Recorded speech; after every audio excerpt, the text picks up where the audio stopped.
உதயநிதியை எப்படியாவது அந்த சீட்டில் உட்கார்ந்து அழகு பார்க்குதானே நினைக்கிறாரு அப்பா. அந்த கனவு போயிடும் போல இருக்குதா சார்? சரி, எல்லா அப்பாக்களுக்கும் எவ்வளோ கனவு இருக்குது, எல்லாமே நிறைவேறிடுதா?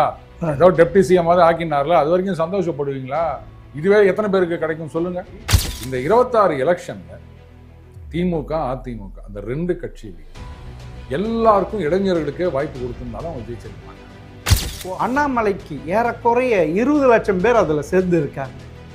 அந்த 20 லட்சம் பேர்ல பெரும்பாலானவர்கள் பாஜகவில் இருந்து வந்தவர்கள் சொல்றாங்களே, இதே திமுக அப்படிதான் சொல்லுது.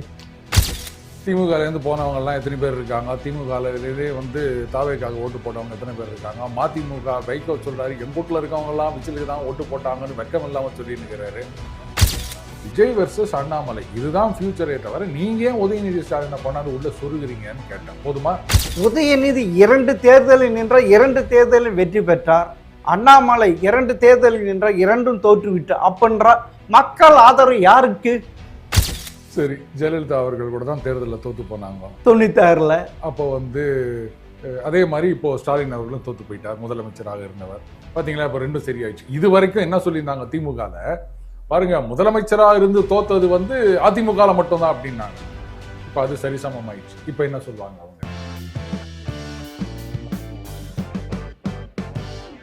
ஜெம் டிவி நேயர்களுக்கு வணக்கம். டெய்லி பஞ்ச் அருண் அவர்கள் சந்திப்பவர். வணக்கம் சார். வணக்கம் கண்ணன். என்ன சார், டிஎம்கேவுக்கு இப்பயே புலிக்கு அரைக்குது? யார் கரைச்சாங்க? அண்ணாமலை பார்த்து போறாங்களா? அண்ணாமலை பார்த்து ஏங்க, ஏற்கனவே அவங்க கரைஞ்சு போயிட்டாங்க, இனிமே கரைக்கிறதுக்கு என்ன இருக்கு சொல்லுங்க? அப்படி இல்லை சார், பாவம் திரு ஸ்டாலினுடைய மகன் உதயநிதியை எப்படியாவது அந்த சீட்டில் உட்கார்ந்து அழகு பார்க்குதானே நினைக்கிறாரு அப்பா. அந்த கனவு போயிடும் போல இருக்குதா சார்? கனவு தானேங்க, கனவாவே இருந்துட்டு போட்டோம். என்னப்பா கனவு எல்லாமே நனவாகணும்னு ஏதாவது நியாயம் இருக்குதா? அப்படிலாம் ஒண்ணும் கிடையாது. இல்ல, ஒரு அப்பாக்கு பெத்த புள்ள அதுல உட்கார்ந்து பார்க்க ஆசைப்படுவார் இல்ல? சரி, எல்லா அப்பாக்களுக்கும் எவ்வளவு கனவு இருக்குது, எல்லாமே நிறைவேறிடுதா? ஏதோ டெப்டி சிஎம் மாதிரி ஆக்கினார்ல, அது வரைக்கும் சந்தோஷப்படுவீங்களா?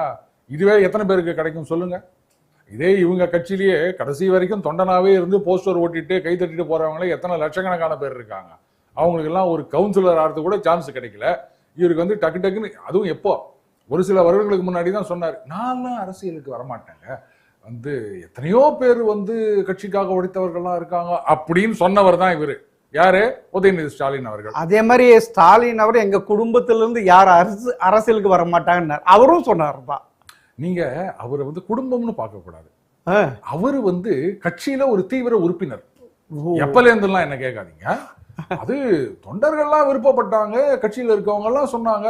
ஏங்க, அண்ணன் துரைமுருகன் எத்தனை வருஷமா அரசியல் இருக்கிறார். அவரே என்ன சொன்னார்? உதயநிதி அவர்கள் அமைச்சரவையிலும் நான் மந்திரியாக இருப்பேன். அப்போ மூத்தவர்கள்லாம் விருப்பப்படும் போது நாங்க கட்சியில இருக்கவங்க விருப்பத்தை நிறைவேற்றுவது தானங்க கட்சி தலைவருடைய கடமை. அவங்கெல்லாம் விரும்புறாங்க, அதனால டெப்டி சிஎம் ஆக்கினாரு. ஆனா கட்சியில இருக்கவங்க மட்டும் விரும்பினா போதுமா? மக்கள் விரும்பணும்ல. ஓ, மக்கள் விரும்பணும், அங்கதானே இருக்குது. நீங்க கூட கேட்டீங்க, இனி வருகின்ற காலம் வந்து விஜய் வெர்சஸ் உதயநிதி வெர்சஸ் அண்ணாமலை இப்படியா அப்படின்னு. நான் அப்பவே சொன்னேன், எதுக்கு இந்த ஈக்குவேஷன்ல நீங்க உதயநிதி அவர்களை கொண்டு வரீங்க அப்படின்னு கேட்டேன். பாருங்க, இன்றைக்கு வந்து இளைஞர் அப்படின்றதுனால தான் வந்து வாய்ப்பு வந்து வயசானவங்களா கொண்டு வந்தனால தான் கட்சி தோத்து போச்சு அப்படின்லாம் சொல்லிட்டு இருக்காங்க திமுக அதிமுக. அது அப்படி கிடையாது. ஒரு மாற்றம் வேணும் அப்படின்னு நினைச்சாங்க. இவங்க 2 பேராலையும் அந்த மாற்றம்னு சொல்ல முடியாது. ஏன்னா இத்தனை வருஷமா இவங்க இப்படித்தான் இருந்தாங்க. அதே குற்றச்சாட்டுகள், இவங்க வந்தா அவங்க ஊழல்னுவாங்க, அவங்க வந்தா இவங்க ஊழல்னுவாங்க. ஆனா யாரும் ஒன்றும் நடவடிக்கை எடுக்க மாட்டாங்க. அதனால தான் அவங்க சொன்னது ஈடுபடலை. மற்றபடி இந்த 26 எலெக்ஷன்ல திமுக அதிமுக அந்த 2 கட்சியிலையும் எல்லாருக்கும் இளைஞர்களுக்கே வாய்ப்பு கொடுத்திருந்தாலும் அவங்க ஜெயிச்சிருக்க மாட்டாங்க.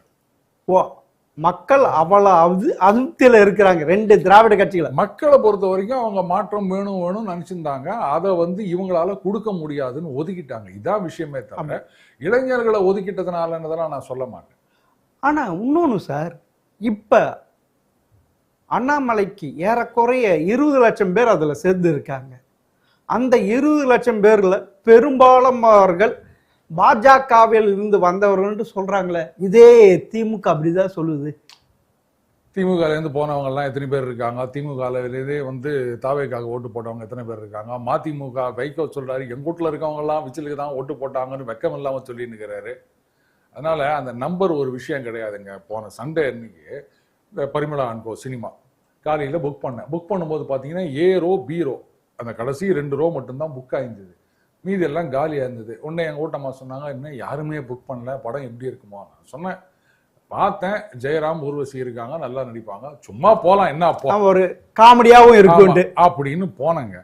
நைட்டு 7:45 ஷோ போய் பார்க்குறேன், தியேட்டர் ஃபுல்லு. அதனால இந்த நம்பர்ஸை வச்சு நீங்க ஏமாந்துடாதீங்க. 17 லட்சம் வந்திருக்கு, 18 லட்சம் வந்திருக்கு, இவ்வளவுதானா அப்படின்லாம் நினைக்காதீங்க. ஓட்டு போடுற அன்னைக்கு எத்தனை லட்சம் வருது, கோடி வருது, அதுதான் முக்கியம். புரியுதுங்களா? அந்த மாதிரி தான் காலைல 10 மணிக்கு புக் பண்ணும்போது காலியா இருக்கும், நைட்டு தியேட்டர் ஆன போனீங்கன்னா ஃபுல்லா இருக்கும். ஸோ அந்த நம்பரை வச்சு பார்த்தீங்களா அவருக்கு எதுவுமே இல்லை. நம்பர்ன்றது வந்து ஒரு எக்ஸ்ட்ரா பாயிண்ட் தானே தவிர, இங்க அண்ணாமலை அப்படின்ற ஒரு செல்வாக்கு விசாசு மாதிரி வளர்ந்து பாஜகன்னு துரைமுருகன் அவர்களே சொன்னாரு. அப்போ அந்த செல்வாக்கு தான் இங்க முக்கியமே தவிர நம்பர் அப்படின்றது ஒரு இஷ்யூவே கிடையாது. அதனாலதான் நான் சொன்னேன், விஜய் வெர்சஸ் அண்ணாமலை இதுதான் ஃபியூச்சரே தவிர நீங்க ஏன் உதயநிதி ஸ்டாலினை கொண்டாந்து உள்ள சொருகிறீங்கன்னு கேட்டேன். போதுமா சார்? அது ஒண்ணு சார். இன்னொன்னு சொல்றாங்க, இப்ப உதயநிதி அண்ணாமலை கம்பேர் பண்றாங்க. உதயநிதி 2 தேர்தலில் நின்ற 2 தேர்தலில் வெற்றி பெற்றார், அண்ணாமலை 2 தேர்தலில் நின்ற 2ம் தோற்று விட்டார். அப்படின்ற மக்கள் ஆதரவு யாருக்கு? சரி, ஜெயலலிதா அவர்கள் கூட தான் தேர்தலில் தோத்து போனாங்க 96ல. அப்போ வந்து அதே மாதிரி இப்போ ஸ்டாலின் அவர்களும் தோத்து போயிட்டார், முதலமைச்சராக இருந்தவர். பாத்தீங்களா, இப்ப 2 சரியாயிடுச்சு. இது வரைக்கும் என்ன சொல்லியிருந்தாங்க திமுகல பாருங்க, முதலமைச்சராக இருந்து தோத்தது வந்து அதிமுக மட்டும்தான் அப்படின்னாங்க. இப்ப அது சரிசமம் ஆயிடுச்சு. இப்ப என்ன சொல்லுவாங்க அவங்க? அதாவது அன்றைக்கு 96ல எவ்வளவு பெரிய ஒரு எதிர்ப்பு இருந்ததுன்னு தெரியும் அதிமுக. ஆமா, டோட்டல் வாஷ் அவுட், 4 பேர் தான் ஜெயிச்சாங்க. ஆனா ஜெயலலிதா அவர்களே தோத்து போறாங்க. ஆனா இன்னைக்கு அப்படி கிடையாது. ஓட் பர்சன்டேஜ் அப்படின்னு பார்த்தாலுமே பெரிய வித்தியாசம் கிடையாது தாவேகாக்கும் திமுகவுக்கும். ஆனா சீட்டு வந்து கண்ணாவினான்னு வித்தியாசத்துல தோத்துக்கிறாங்க. கிட்டத்தட்ட அவங்களதுல பாதி அப்படின்னு சொல்லலாம். திமுக முதலமைச்சர் சிட்டிங் சிஎம்ஏ தோத்து போயிட்டார். யாருமே எதிர்பார்க்காத ஒரு விஷயம். சேகர் பாபு அண்ணன் ஜெயிச்சுக்கிறார், ஓபிஎஸ் ஜெயிச்சிருக்காருங்க, ஸ்டாலின் மகன் ஜெயிச்சிருக்கார் சார், அவர் ஜெயிச்சிருக்காரு. ஆமா, சென்னை ஓபிஎஸ் ஜெயிச்சுக்கிறாருங்க. அது இல்ல சார், ஓபிஎஸ் தேனி மாவட்டம், சென்னை திமுகவின் கோட்டை, 16 தொகுதிகள் வென்ற கட்சி. எம்ஜிஆரால் செய்ய முடியாது, ஜெயலலிதாவால் செய்ய முடியாது. அப்படி இருக்க இவர் வந்து என்ன செஞ்சுட்டு போற, அப்படிதானே அந்த திமுறை தானே இருந்தாங்க. சென்னை நம்ம கோட்டை தான் நினைச்சிட்டு இருந்தாங்க திமுக. எல்லா இடத்துலயும் வந்து ஓட்டைய போட்டாங்க, அது வேற விஷயம். இளைஞர் அப்படின்றது மட்டுமே ஒரு குவாலிபிகேஷனா வச்சு நீங்க பாத்தீங்கன்னு சொன்னா, அப்ப ஏராளமான இளைஞர்கள் போட்டி போட்டவங்களும் தோத்து போய்கிறாங்க. இப்ப நம்ம அந்த அண்ணா நகர்ல இருந்து இந்த பக்கம் வில்லிவாக்கம் ஒருத்தருக்கு கொடுத்தாங்க சீட்டு. அவர் இளைஞர் தானே, அவர் என்ன வயசானவரா? ஆமா, தோத்து போயிட்டார்ல. அதனால இது இளைஞரா அப்படின்ற ஒரே குவாலிபிகேஷன் வச்சு நீங்க உதயநிதி ஸ்டாலின் நீங்க கொண்டாந்து நிறுத்தாதீங்க. மாற்றத்தை கொடுக்க முடியுமா, அந்த கிரெடிபிலிட்டி இருக்கா அப்படின்னு பார்க்கும்போது இங்க அண்ணாமலை அவர்கள் தான் எதிர்கட்சி ஸ்பேஸ்ல தென்படுகின்றார். அப்பனா நீங்க சொல்றத பார்த்தா இப்ப இந்த தாவேக்க ஆட்சி, விஜய் ஆட்சியில பார்த்தா சரியான புரிதல் இல்லை, எக்ஸ்பீரியன்ஸ் இல்லை, தள்ளாடுது. அப்படி இருக்கிறப்ப அது வந்து அண்ணாமலைக்கு பிளஸ் பாயிண்ட் ஆயிடுமா? ஏன்னா நல்லா படித்தவர், அட்மினிஸ்ட்ரேட்டிவ்ல இருந்தவர். அப்படி இருக்க அதாவது ஒரு தடவை கலைஞர் அவர்கிட்ட ஒரு கேள்வி கேட்குறாங்க. இந்த மாதிரி இப்போ வந்து இந்த எதிர்கட்சியில் இவ்வளோ ஆளுங்கட்சியாக இருக்காங்க, இவ்வளோ குழப்பம் இருக்கு, அதனால நீங்கள் ஜெயிப்பீங்களா அப்படின் போது ரொம்ப அழகாக ஒன்று சொன்னார். அவங்களுடைய குறையில இல்லை, எங்களுடைய பிளஸ்ல நாங்கள் ஜெயிப்போம் அப்படின்னாரு. அந்த மாதிரி நீங்க தாவேகா தப்பு பண்ணா அது அண்ணாமலைக்கு சாதகமானு கேட்காதீங்க. அண்ணாமலைக்குன்னு ஒரு பாசிட்டிவ் ஃபேக்டர் இருக்கு, அதுதான் அவருக்கு பின்னாடி இருந்த ஆதரவு. புரியுதுங்களா? அது இனி வருகின்ற காலங்கள் வரத்தான் செய்யும். அதுக்கப்புறம் ஆளுங்கட்சிக்கு எதிரான மனநிலை அப்படின்றது அப்படி ஸ்லோலி கிராஜுவலா பில்டப் ஆகிற விஷயம். இங்க விஜய் அவர்களை பொறுத்த வரைக்கும் ஒரு முதலமைச்சரா அவர்களுடைய செயல்பாடுன்றது ஓகேங்க. ஆனா somebody has to tell him, இது T20 மேட்ச் கிடையாது 20 ஓவர்ல முடியறதுக்கு, இது டெஸ்ட் மேட்ச். 5 வருஷம் இருக்கு நாங்க இவ்வளவுலாம் சாதனை பண்ணோம் அப்படின்னு சொல்றதுக்கு. ஆட்சிக்கு வந்து அடுத்த நாளே வந்து பாத்தீங்களா நாங்க அதை பண்ணிட்டோம் இதை பண்ணிட்டோம் அப்படின்னு ரீல்ஸ் போட வேண்டிய அவசியம் கிடையாது. இதுல என்ன ஆகுதுன்னு கேட்டீங்கன்னா, போன ஆட்சியில கான்ட்ராக்ட் விட்டு முடிஞ்ச விஷயங்கள் அதெல்லாம் வந்து எங்களுடைய சாதனை பாருங்க அப்படின்ற மாதிரி. இது வந்து ரொம்ப அழகா இப்ப திமுக கேட்டிருக்காங்க.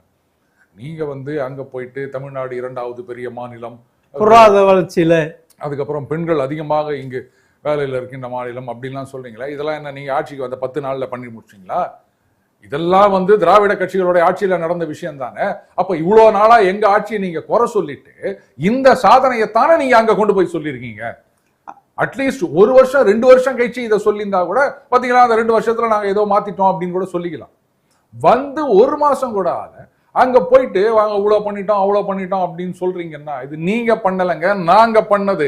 இவ்வளவு நாளா குறை சொல்லியே எங்களை வந்து பொய் பிரச்சாரம் பண்ணி ஏமாத்திட்டு இப்ப அதை போய் நீங்க ஸ்டிக்கர் ஒட்டிக்கிறீங்களா அப்படின்னு கேட்டிருக்காரு. சரி, இது ஒரு பக்கம். இன்னொன்னு, சின்ன சின்ன விஷயங்கள் எல்லாம் பாத்தீங்களா அப்படி பண்ணிட்டோம் இப்படி பண்ணிட்டோம் அப்படின்னு ரீல்ஸ் போட்டு இருக்கிறதுன்றது வந்து ஒரு என்ன சொல்றது ரொம்ப சில்லறத்தனமா இருக்கு. அப்படி நான் சொல்ல மாட்டேன். ஆர்வ கோளாறு ரொம்ப ஓவரா இருக்கு அப்படின்னு சொல்லுவாங்க இல்லையா, அந்த மாதிரி இருக்கு. தகட்டி போயிரும், ஜனங்களுக்கு கடுப்பாயிரும் ஒரு காலகட்டத்தில். ஏன்னா இன்னைக்கு பேப்பர்ல ஆவடியில வந்து மின்வெட்டு காரணமாக மக்கள் வெளியே வந்து போராடினர் அப்படின்னு டெய்லி ஒரு இடத்துல ஏதாவது பிரச்சனை நடந்துட்டு இருக்கு. அப்போ இந்த பாட்டுக்கு ஒரு பக்கம் பிரச்சனை ஓடிட்டு இருக்குது, இன்னொரு பக்கம் நீங்க பாட்டுக்கு ரீல்ஸ் போட்டு ஆஹா சூப்பர் இப்படின்னு சொல்லிட்டு இருந்தீங்கன்னா, ஏற்கனவே இது ஒரு சொல்லுவாங்க, நான் கஞ்சிக்கு உப்பு இல்லை நழுவுறேன், அவன் வந்து காப்பிக்கு சக்கரை இல்லை நழுவுறான் பாரு அப்படின்வாங்க. அந்த மாதிரி இங்க நாங்க கஷ்டப்பட்டுக்கிறோம், இங்கன்னா நீங்க நான் ரீல்ஸ் போட்டுக்கின்னு ஒண்ணுமே இல்லாததெல்லாம் அது மாதிரி பண்ணிட்டு இருக்கிறீங்களே அப்படின்னு கடுப்பாயிடுவாங்க. ஸோ டைம் இருக்கு. அந்த 5 வருஷ காலத்துல அட்லீஸ்ட் ஒரு வருஷம் இவங்களே சொன்னாங்கல்ல, அந்த மாதிரி படிப்படியா பண்ணிட்டு பாருங்க நாங்க இதை மாத்திருக்கோம் அதை மாத்திருக்கோம் அப்படின்னு சொன்னீங்கன்னா பரவாயில்ல. எடுத்த உடனே நாங்க அதை பண்ணிட்டோம் இதை பண்ணிட்டோம் அப்படின்லாம் சொல்லிங்கன்னா அப்புறம் கட்சியில கிரவுண்ட்ல ஒண்ணுமே இல்லைன்னா திமுக பண்ண மாதிரி தான் இப்ப ஆயினுக்குது. புரியுதுங்களா? ஆமா, அவங்களும் ரீல்ஸ் ஓட்டிட்டே இருந்தாங்க, அவங்க ரீல்ஸ் படம் காட்டிட்டு இருந்தாங்க. மெயின் ஸ்ட்ரீம் மீடியால அந்த மாதிரி எல்லாம் பண்ணிட்டு இருந்தாங்க, யூடியூப் எல்லாமே வீடியோ அப்படி பண்ணியிருந்தாங்க. இவங்க இன்ஸ்டாகிராம்ல பூந்துட்டாங்க, அவ்வளவுதான் வித்தியாசம். அதுதான். சரி, இப்ப உள்ளாட்சி தேர்தல் வரப்போகுது. திரு அண்ணாமலை அவர்களும் சொல்லியிருக்காங்க, உள்ளாட்சி தேர்தலில் நாங்கள் போட்டியிட போறோம் அப்படின்னு சொல்லியிருக்காரு. இது அவருக்கு ஒரு நல்ல களம், ரைட்டு. ஆனால் இந்த உள்ளாட்சி தேர்தலில் திமுக தனித்து நிற்க போகுது. அப்பன்னா இது வந்து அண்ணாமலைக்கு பிளஸ் பாயிண்ட் ஆகுமா? இப்போ திமுக வந்து இல்ல எங்களுக்கு எந்த கூட்டணி கட்சியும் வேணாம், நாங்க தனியா நின்று ஜெயிப்போம் அப்படின்னு என்னவோ வீரமா தனித்து நிக்க போகுதுன்ற மாதிரி சொல்றீங்க. யாரும் இல்ல பக்கத்துல, எல்லாம் ஓடி போட்டாங்க, யாருமே விளையாட்டுக்கு சேர்த்துக்கல கண்ணன், அதனால தனியாகிறாங்க. புரியுதுங்களா? Not by choice. அதனால நின்றுதான் ஆகணும், வேற வழி கிடையாது. யார் வருவாங்க கூட? 23 கட்சிகள் கூட்டணின்னு சொன்னாங்க. இதுல வேற சொன்னாங்க வந்து பாத்தீங்கன்னா எங்க கிட்ட இவ்வளவு கட்சிகள்லாம் இருக்குன்னு. சரி, ரைட்டு. இப்ப யார் இருக்காங்க சொல்லுங்க? இருக்காங்களே சார். யார் இருக்காங்க? கொங்கு, ஓ முன்னேற்ற, ஜவஹர்லா, சரி, இவங்க இருக்கிறாங்களா? என்ன சார்? ரைட். அவங்களுக்கு எத்தனை சீட்டு ஊத்துற போறாங்க, இல்ல எத்தனை தொகுதிகளில் செல்வாக்கு இருக்கு? புரியுதுங்களா? அதனால இப்போ கூட்டணி அப்படின்னு சொன்னா கம்யூனிஸ்டுகள், காங்கிரஸ், விடுதலை சிறுத்தைகள், இதுதான் மெயினா தெரிஞ்ச விஷயம். மற்றதெல்லாம் வந்து ஒரு சீட்டு அந்த மாதிரி பகுதிகளில் இருக்கிற கட்சிகள் தான். அண்டு அவங்கெல்லாம் உதயசூரியன் சின்னம் தான், ரைட்டா? அதனால அதெல்லாம் நீங்க கூட்டணின்னு சொன்னீங்கன்னா அப்ப நாளைக்கே வந்து ஒரு 100 லெட்டர் பேட் கட்சிகளை கூட்டின்னு வந்து எங்க கிட்ட 100 கட்சி இருக்கு அப்படின்னு சொல்லிக்கலாம். இந்த மாதிரி தமிழ்நாட்டில் எத்தனையோ கட்சிகள் இருக்குது, அதெல்லாம் விட்டு தள்ளுங்க. இது வந்து திமுக தனித்து நிற்பதனால பிளஸ்ஸா அப்படின்லாம் கேட்காதீங்க. திமுகவுடைய செல்வாக்குன்றது போயிடுச்சு, அது நெகட்டிவ். புரியுதுங்களா? நீங்க பாசிட்டிவா பாருங்க. அண்ணாமலை அவர்களுக்கு இப்போ அவரு இப்ப விடுங்க, போன உள்ளாட்சி தேர்தல்களே பாஜக தனியா நின்றாங்க. ஆமா, அப்ப கணிசமான இடங்கள்ல 5% வாங்கினாங்க, ரைட்டுங்களா? 5% அதிகமாகவே வாங்கினாங்க. வந்து நின்ற இடங்கள்ல கணிசமான வாக்குகளை வாங்கினார்கள். இப்போ சார் அது வந்து பாஜக இருக்கும்போது எப்படின்னா, பாஜக இருக்க ஓட்டெல்லாம் ஒட்டுமொத்தமா இங்க வந்துட்டது, இன்னும் அதிகமா வந்திருக்குன்னு தான் நான் பாக்குறேன். அதாவது 26 தேர்தல் பாஜக ஓட்ட விட்டுருங்க, அதை விட அதிகமாகத்தான் வாக்கு வருவதற்கு வாய்ப்பு இருக்கின்றது, அதுல சந்தேகமே கிடையாது. ஏன்னா அண்ணாமலை அப்படின்ற ஒரு பிராண்ட், புரியுதுங்களா? அதற்காகத்தான் ஸ்டாலின் ஒரு பிராண்ட் இருக்காரு, உதயநிதி ஒரு பிராண்ட் இருக்காரு சார். கரெக்டுங்க. அவங்க வந்து அந்த கடைசியா அந்த ஒரு 20, 22 அதுல பேண்ட்ல வந்து நின்றுட்டாங்க. அதுக்கு மேல அவங்களால மேல போக முடியாது. 24 வந்து நின்று இருக்காங்க. இப்ப இல்ல, வருகின்ற தேர்தல் அது 20ல இருந்து 22 போய் நின்றுரும். அதுதான் அவங்களுடைய கோர். இன்ஃபேக்ட் அது கூட குறைவதற்கு வாய்ப்பு இருக்குன்னு தான் நான் நினைக்கிறேன். ஏன்னா அவங்க பெருசா எதெல்லாம் நம்ம பேஸ் அப்படின்னு நினைச்சிருந்தாங்களோ அதெல்லாம் தாவேகா பக்கம் போயிடுச்சுங்க. ஓகே. அதனால வந்து அவங்களுடைய செல்வாக்கு பெருசா சரிஞ்சிடுச்சு. அது உங்களுக்கு புரியல. உன்னங்கிட்ட அண்ணாமலை இன்னொரு அடி அடிக்க போறார். நல்ல வாய்ப்பு இருக்கு. திமுகவுடைய கோர் ஓட்லயே அந்த 24% இன்னும் அடிக்க போறாரு, என்ன கை வைக்க போறாரு. இல்ல, கோர் ஓட்டுன்னு சொல்ல முடியாது. அவங்களோட இந்த கோர் ஓட்டுல அந்த சப்போர்ட் பேஸ் தாவேகா பக்கம் நவுந்தது போக பரம்பரையா நாங்க சூரியனுக்கு தான் அப்படின்னு சொல்லி நிக்கிறாங்கல்ல, அவங்க அந்த பக்கம் தான் இருக்க போறாங்க. பட் மற்ற நியூட்ரல் ஓட்டர்ஸ் இவங்க தான் டிசைட் பண்றது எந்த எலெக்ஷன்லயுமே. அவங்க வந்து அண்ணாமலை ஆல்ரெடி அவர் அந்த 24ல பண்ண ஒரு 11%, அதுக்கப்புறம் நியூட்ரல் ஓட்டர்ஸ், அதுக்கப்புறம் மாற்றம் வேணும்னு நினைக்கிறவங்க. இப்ப வந்து களம் வந்து கிளியர் ஆயிடுச்சுங்க. அதாவது இந்த லீக் ஸ்டேஜ் எல்லாம் முடிஞ்சு பிளே ஆஃப் வந்த மாதிரி யாரு 2 பேர் அப்படின்னு தெரிஞ்சு போச்சு. தாவேகா வெர்சஸ் அண்ணாமலை தான். அவரு பஞ்சாயத்து தேர்தலில் போட்டியிட போறாரா எனக்கு தெரியல. அவர் சொல்லியிருக்க உள்ளாட்சி தேர்தலில் போட்டியிட போறேன். அப்படி போட்டியிட்டால் இவங்க 2 பேர் மட்டும் தான். இது பிளே ஆஃப் மாதிரி தான் நான் பாக்குறேன். அவங்க 2 பேரும் அதிமுக திமுக இங்க வந்து இரலவெண்டா போயிட்டாங்கன்னு தான் நான் பாக்குறேன். ஆமா, இன்னொன்னு சார், இப்ப உள்ளாட்சியில இருந்து போனவங்க காலி, அவங்க ஏறக்குறைய எல்லாமே திமுக காரங்க. அவங்க மேல ஏக குற்றச்சாட்டுகள் இருக்கு. இது இருக்கு, அங்க மண்ணு கொட்டினா அந்த இது இந்த இது நிறைய ரோடு சரியில்லை, அது சரியில்லை. அப்படி இருக்கிறப்ப அதே மக்கள் திமுகவுக்கு வாக்கு போடுறதுக்கு சந்தேகப்படுவாங்க. அப்படின்னா அண்ணாமலைக்கு இன்னும் கொஞ்சம் கிரேஸ் ஏறும் இல்ல? அது மட்டும் இல்லைங்க. பாருங்க, இப்போ தாவேகாவுடைய வாக்கு அப்படின்றது வந்து ஒரு பிளாக் ஸ்வான் ஈவெண்ட் அப்படின்னு தான் நான் சொல்லுவேன். மாற்றம் வேணும்னு ரொம்ப வருஷமா சொல்லின்னு இருக்கிறாங்க. அதை ஒவ்வொரு தடவையும் யாராவது ஒருத்தர் வந்து சொல்றாங்க, அதை இன்னொருத்தர் அறுவடை பண்ணிட்டு போறாங்க. 21ல அதை திமுக அறுவடை செய்தார்கள், 26ல தாவேகா அறுவடை செய்தார்கள். இப்போ இவருக்கு ஆல்ரெடி இப்ப நீங்க ஒரு சோப்பை மாத்தி புதுசா இன்னொரு சோப்பு வேணும்னா, ஏதோ புதுசா ஒரு சோப்பு வந்திருக்குது அப்படின்றது இல்லாம, இல்லப்பா இது நல்ல பிராண்டுப்பா, இது வந்து ஏற்கனவே அவங்க எல்லாம் யூஸ் பண்ணிக்கிறாங்க அப்படின்னு வேர்ட் ஆஃப் மவுத் பரவுற சோப்பு இருக்கு இல்லையா, அந்த மாதிரி தான் அண்ணாமலை அவர்களை பார்க்கிறேன். அவருடைய அரசியல் திறம் என்ன அப்படின்றது எல்லாருக்குமே ஏற்கனவே தெரியும். அந்த எதிர்கட்சி அவருடைய செயல்பாடு என்னன்றதும் அவங்களுக்கு தெரியும். அவருடைய பிராண்ட் ஆஃப் பாலிடிக்ஸ் என்னன்றதும் ஜனங்களுக்கு தெரியும். அப்போ ஆல்ரெடி இந்த சோப்புடைய தரம் என்னன்றது உங்களுக்கு தெரியும். கண்ண மூடி நீங்க போய் வாங்க வேண்டிய அவசியம் கிடையாது.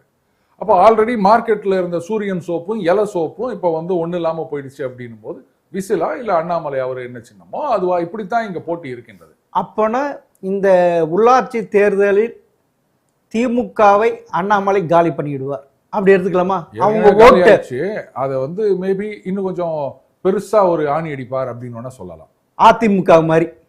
அதிமுக தான் ஏற்கனவே போயிட்டு இருக்கு. ஆனா திமுக இன்னும் கட்டுக்கோப்பா வச்சுட்டு இருக்காங்களா சார் அந்த கட்சியை? கரெக்டுங்க. திமுக வந்து பல வருடங்களா இந்த மாதிரி தோல்விக்கு அப்புறம் கட்டுக்கோப்பா இருக்கு. ஆமா சார், ஒருத்தவங்க கூட நகர்லையே. ஆனா சிக்கல் என்னன்னா, நீங்க மட்டுமே இருந்து பிரயோஜனம் இல்லை. 76ல இருந்து 89 வரைக்கும் காத்துட்டு இருந்தாங்க. கட்சி கட்டுக்கோப்பா இருந்ததுன்னு சொல்லலாம். ஆனா 13 வருஷங்கள் ஒண்ணுமே பண்ண முடியல. 89ல ஆட்சிக்கு வந்தது கூட அதிமுக உடைந்ததுதான் பெரிய காரணம். ஆமா சார், புரியுதுங்களா? அதிமுக 2ஆ உடைஞ்சிடுச்சு. அந்த பக்கம் மூப்பனார் தலைமையில காங்கிரஸ் நிக்குது. அந்த காலகட்டத்துல மட்டும் ஜெயலலிதா அணியுடன் காங்கிரஸ் சேர்ந்திருந்தா கூட நிச்சயமா அதிமுக காங்கிரஸ் கூட்டணி தான் ஆட்சிக்கு வந்திருக்கும், ஜெயலலிதா அணி. புரியுதுங்களா? அண்ட் அந்த தேர்தலில் கூட பாத்தீங்கன்னா ஜானகி அணி 9% வாங்குறாங்க, ஜே அணி 20-21% வாங்குறாங்கன்னு நினைக்கிறேன். அதுவே 30% வந்துருச்சு. மூப்பனார் தலைமையிலான காங்கிரஸ் வந்து அரௌண்ட் 17, அதுவும் 24% வாங்குச்சு. இல்ல 17 24% வாங்குச்சு. 26 தொகுதி வின் பண்ணாங்க. அதுதான் ஹையஸ்ட். அதனால சோ அந்த ஒரு காம்பினேஷன் இருந்திருந்தாலும் திமுக ஜெயிச்சிருக்காது. புரியுதுங்களா? அதனால கட்சி கட்டுக்கோப்பா இருக்கிறது மட்டும் பிரயோஜனம் கிடையாது. மக்கள் மத்தியில வந்து அது கட்டுக்கோப்பா இருக்கணும். அது இல்லையே. இப்ப அதுதானே சிக்கல். அதை இவங்க புரிஞ்சுக்க மாட்டேங்கிறாங்க. உள்ளாட்சி தேர்தல் அப்படின்றது நீங்க யோசிக்கலாம் சார், உள்ளாட்சி தேர்தல்லாம் இதெல்லாம் ஒரு பெரிய அந்த லோக்கல்ல இருக்க லீடர் அவங்கள வச்சுதானே சார். அதுதான் அந்த செல்வாக்கு அப்படின்றது உள்ளாட்சிகள் மூலமாகத்தான். புரியுதுங்களா? நாளை எதுனாலும் நீங்க எம்எல்ஏவை எல்லாத்துக்கும் தேடிட்டு போய் பார்க்க முடியாதுங்க. உங்க வார்டு கவுன்சிலரு, வார்டு மெம்பரு, அவரை போய் பார்த்துதான் என்ன பிரச்சனையோ அதை நீங்க சால்வ் பண்ணணும். அப்ப அதுதான் வந்து ரொம்ப, அதுக்காகத்தான் தாவேகா என்ன பண்றாங்க, ரொம்ப அழகா பிளான் பண்ணி அதிமுகல இருந்து எல்லாரையும் கூப்பிட்டுக்கிறாங்க. ஏன்னா தாவேகால வந்து இன்னைக்கு எம்எல்ஏக்கள்லாம் ஜெயிச்சுக்கிறாங்க, மந்திரி ஆகிக்கிறாங்கன்னா யாரு கேண்டிடேட்னே தெரியாம ஓட்டு போட்டு வந்த ஒரு பெனாமினா அது. வேற உள்ளாட்சின்றது அப்படி கிடையாது. மக்களுக்கு தெரிந்தவர்களாக இருக்க வேண்டும். அதனாலதான் அதிமுக இருந்து சப்ஜாடா அப்படியே இந்த பக்கம் வந்து நிற்கிறாங்க. ஏன்னா ஆல்ரெடி அவங்களுக்கு மக்களுக்கு பரிச்சயமானவர்கள். சரி சார், இது நீங்க இப்படி சொல்ற அப்பனா அண்ணாமலையும் புது ஆளுதானே நிப்பாரு. அவங்களுக்கு யாரு இது பண்ண, அது அவருக்கு எப்படி அந்த ஓட்டு வந்துரும் சொல்றீங்க? நல்ல கேள்வி. இப்ப அண்ணாமலை அப்படின்ற ஒரு பிராண்ட் இருக்குல்ல, ஆமா, அந்த அவருடைய பேனர் அது மட்டும் போதும் சொல்றேன் நானு. அண்டு இப்ப வந்திருக்கவங்கலாம் ஏற்கனவே ஏதோ ஒரு விதத்துல அரசியல்ல ஈடுபட்டவர்கள் தான். இப்ப திடீர்னு இன்னைக்கு வந்து நேத்திக்கு ஐபிஎஸ் ரிசைன் பண்ணிட்டு இன்னைக்கு வந்து இவர் இந்த மாதிரி ஆரம்பிச்சிருக்காரு அப்படின்னு சொன்னா இந்த கேள்வியை கேட்கலாம். அவரு ஏற்கனவே வந்து இத்தனை வருஷமா அரசியல்ல இருந்திருக்காரு. இந்த பாஜகவுடைய ஓட் பர்சன்டேஜை இன்க்ரீஸ் பண்ணி ப்ரூவ் பண்ணியிருக்காரு அவர். அப்ப இன்னைக்கு வந்தவங்கள அதுக்காக 17 லட்சம் பேரும் வந்து களத்துல அரசியல் பண்ணுவாங்களான்னா 17 லட்சம் பேரும் கிடையாது. ஆனா இந்த அண்ணாமலை வந்த பிறகுதான் ஒரு கேள்வி கேட்பாங்க, பூத் ஏஜென்ட் எங்க, பூத் கமிட்டிக்குதா அப்படின்ட்டு. அதுக்கு முன்னாடி எல்லாம் யாருமே கேட்டது கிடையாது. இவர் வந்த பிறகு எல்லாத்தையும் வந்து இது பண்ணார்ல. அப்போ அதே மாதிரி தான். அதனால தான் அவர் வந்து ஆரம்பத்திலேருந்து அடிமட்டத்திலேருந்து எல்லாத்தையும் ஸ்ட்ராங்கா பண்ணணும் அப்படின்னு நினைச்சிருக்காரு. நிச்சயமா அது நடக்கும், பார்க்க தானே போறோம். ரெண்டாவது இன்னைக்கு தானே விதை போட்டுக்கிறோம், உடனே இது மரம் வந்துருமா பழம் வந்துருமா அப்படின்னு வரும், பொறுக்கணும். அப்ப இல்ல இன்னும் 8 மாசத்து இந்த உள்ளாட்சி தேர்தல் வர்ற மாதிரி தெரியுது. அதுதான் நான் சந்திக்க போறோன்ட்டு அண்ணாமலையும் சொல்லியிருக்க. அப்படி இருக்கிறப்ப அவர் இதுக்கு ஒரு அக்னி பரீட்சை தானே அவருக்கு. அப்படி கிடையாது. அரசியல் கட்சின்னு வந்தாச்சுன்னா எல்லாமே வந்து ஒரு அக்னி பரீட்சை தான் சொல்லுவோம். ஒவ்வொரு தேர்தலும் ஒரு அக்னி பரீட்சை தான். ஸோ அதுக்காக வந்து தோண்டு விடக்கூடாது. இப்படி ஸ்டெப் பை ஸ்டெப்பாக தான் போகணும். இது வந்து ஒரு சினிமா மாதிரி கிடையாது. தாவேகா வந்த மாதிரிலாம் நீங்க எல்லாரும் எதிர்பார்க்க முடியாது, புரியுதுங்களா? இது யாருமே அவங்களே எதிர்பார்க்காத விஷயம். ஆனா இன்னொன்னு பார்க்கணும்ல, இப்ப வெஸ்ட் பெங்கால்ல பாத்தீங்கன்னா மம்தா பானர்ஜி 294 தொகுதியில 80 தொகுதி வின் பண்ணாங்க. ஆனா அந்த எம்எல்ஏ 60 பேர் அவங்க கைவிட்டு போயிட்டாங்க சார்.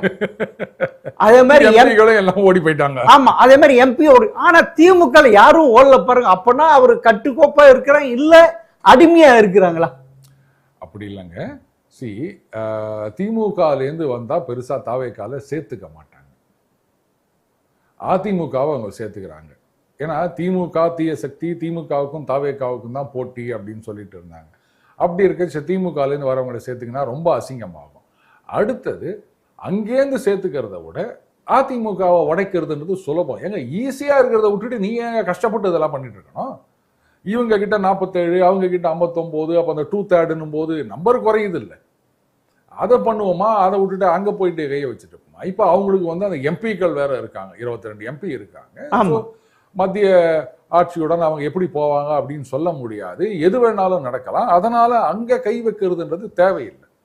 அண்ட் திமுகவை பொறுத்த வரைக்கும் மேபி இன்னும் அவங்க ஃபுல்லா ரியலைஸ் பண்ணலையா அப்படின்னு தெரியல. வேற ஆப்ஷன் இல்லாம இருக்காங்களான்னு தெரியல. பாராளுமன்ற தேர்தல் வரும்போது தான் அவங்க அந்த பிரச்சனையை புரிஞ்சுப்பாங்க. கூட்டணி கட்சியும் கிடையாது, சப்போர்ட் பேஸும் போயிடுச்சு. அந்த 29 அடிக்கு அப்புறம் நீங்க பாருங்க. ஆனா இது வரைக்கும் பாத்தீங்கன்னா திமுகவுடைய தேர்தல் வரலாற்றுல கூட்டணி இல்லாம அது ஜெயிச்சது கிடையாது. அப்பன்னா அவங்களுக்கு ஒரு பெரிய இழப்பு தானே சார். அது எந்த விதத்துல நாங்க தனித்து நிற்போம்ட்டு சொல்றாங்க. கலைஞரே அந்த டெஸ்ட் இறங்கல. தனித்து நிற்போம்னு சொல்லாம வேற என்ன ஒரு கூட்டணி சேருவோம்னா சொல்ல முடியும். அதுதான் நான் முதலியே சொன்னேன். யாருமே இல்லைங்க, விட்டுட்டு போட்டாங்க எல்லாரும். அதனால தனியா தான் நின்றாகணும், வேற வழி இல்லை. 29 தேர்தலுக்கு பிறகுதான் அப்ப கட்சி கட்டுக்கோப்பா இருக்கா அதுக்கப்புறம் அப்படின்றத பார்க்கணும். ஏன்னா கிட்டத்தட்ட 2014 மாதிரி வரும் அப்படின்னு நினைக்கிறேன். ஏன்னா எல்லாம் விட்டுட்டு போயிட்டதுனால இவங்க வந்து ஜெயிக்கிறது ரொம்ப ரொம்ப கஷ்டம். 2029 தேர்தல், பாராளுமன்ற தேர்தல்ல அப்போ பெரிய அடி வாங்கினாதான் மத்தவங்களுக்கு புரியும், கட்சியில இருக்கவங்களுக்கு. அதுக்கப்புறமா எப்படி இருக்குன்னு தான் நம்ம பார்க்கணும். நீங்க சொல்றத பார்த்தா 2029 திமுகவுக்கு சாவு மணி அடிக்க போகிறார் அண்ணாமலை என்று எடுத்துக்கலாமா?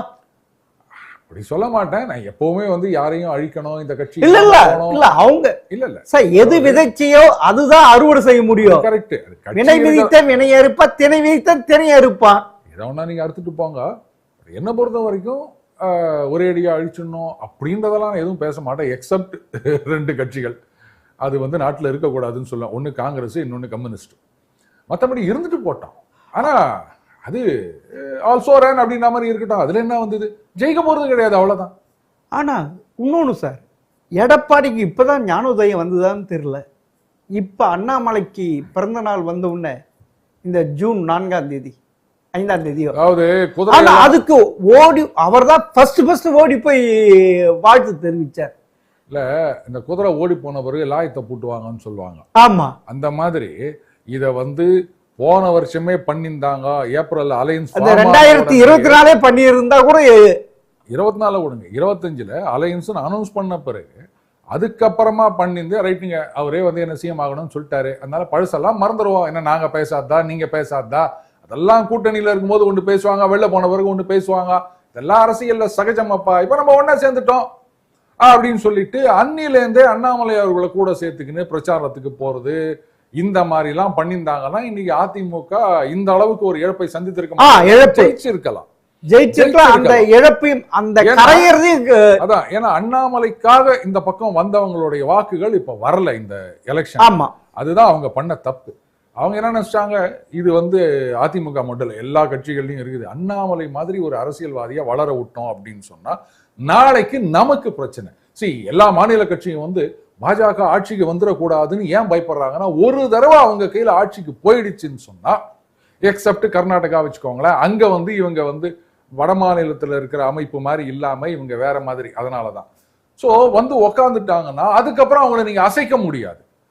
அதே மாதிரிதான் அண்ணாமலை அவர்கள் பிராண்ட் ஆஃப் பாலிடிக்ஸ் ஜெயிச்சிடுச்சின்னு சொன்னா அதுக்கப்புறம் நம்மளதெல்லாம் டம்மி ஆயிரும் அப்படின்னுட்டு தான் சரி ரைட் ஆட்சி போனாலும் பரவாயில்ல இவர் வளரக்கூடாதுன்னு முடிவு பண்ணிட்டதா நான் நினைக்கிறேன். ரெண்டு திராவிட கட்சிகளும். ஆமா, இப்ப பாஜக கூட அதுல இறங்கி இருக்க அது அவங்க சௌகரியம். இல்ல இப்ப மத்திய பாஜக அண்ணாமலை பக்கம் அந்த மாநில பாஜக ஆதரவால் போவாதற்கு அவங்களுக்கு எல்லாம் போஸ்டிங் தர போறதா ஒரு பேச்சு அடிப்படுது. அதனாலதான் சார்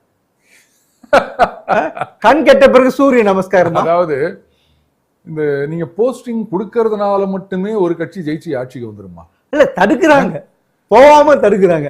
பாருங்க, நிஜமாகவே உங்களுக்கு வந்து தமிழக பாஜக ஆட்சிக்கு வரணும் அப்படின்னு நினைச்சா அது உங்க செயல்பாட்டுல இருக்கணுமே தவிர, ஐயோ நீ போயிடாத உனக்கு போஸ்டிங் கொடுக்குறேன், இது எப்படி இருக்குதுன்னா லாஸ் மேக்கிங் கம்பெனி இருக்கு பாருங்க, அதுல இருந்து ஐயா இது உருப்படாதுன்னு சொல்லிட்டு எல்லாம் வெளில போவாங்க.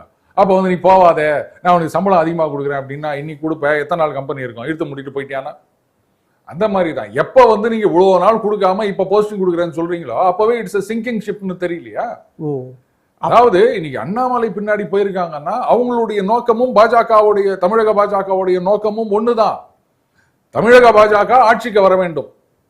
அது வந்து தமிழக பாஜகவுக்கு இல்ல, அண்ணாமலை பின்னாடி போனவங்களுக்கு இருக்கு. இவ்வளவுதான் வித்தியாசம், வேற ஒண்ணும் கிடையாது. அதனால நீங்க போஸ்டிங் கொடுத்தாலும் தடுத்து நிறுத்த முடியாது. அதாவது சரி சார், பார்க்கலாம், நீங்க சொல்லி இருக்கீங்க, பொறுத்திருந்து என்ன நடக்குதுன்னு. உள்ளாட்சி தேர்தல் ஒரு எக்ஸாம்பிள் பார்க்கலாம் சார். மிக்க நன்றி சார். நன்றி.